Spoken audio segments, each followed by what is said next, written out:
Catholic Church and the veneration of saints, these opulent Gothic cathedrals that are everywhere, all over the earth, that are just built to such a high standard of beauty, just ordained images of these glorified people with these halos around them.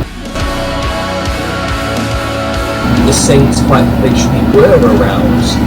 Christ has been here for 1,000 years, and the Catholic Church as we know it today is a bastardized, hijacked by evil squatters version of what once was during the millennial reign. It's the remains of that church. These buildings were actually a part of the kingdom in some way, and the reason saints are everywhere is because they were quite literally ruling as kings with Christ, as it says happens in the Revelation.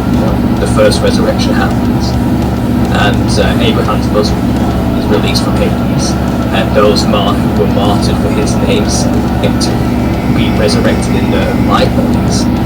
They don't have to deal with a second judgment or anything like that. They don't have to deal with any more. The judgment is sealed, it's done. They have their light bodies, it's the hope for everybody in the end of the new heaven and earth. You'll be resurrected with a new light body. But they get to do it early, these saints.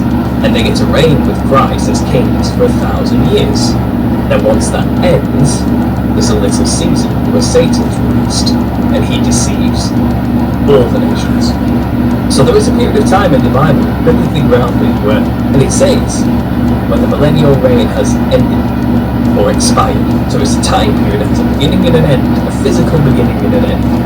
It's a blocked off amount of time. So it's not the eternal period as it's promised. It's not the new heaven and earth. It's a physical reign of Christ for 1,000 years on earth, which starts and ends, where the saints get to rule with him as kings. And all this icon worship in the Catholic Church, which most of us have been saying that's evil, that's wrong. You should only venerate God, not idols or icons, not men. You don't get men to intercede on your behalf, for Christ. You go straight to Christ. And Christ is the only mediator between you and God, not these men. Not some man behind some thing you can confess your sins to. It all sounds quite blasphemous. Well, actually, no. If they were actually walking around at some point, and you would go up to them and talk to them, maybe they were intermediaries between Christ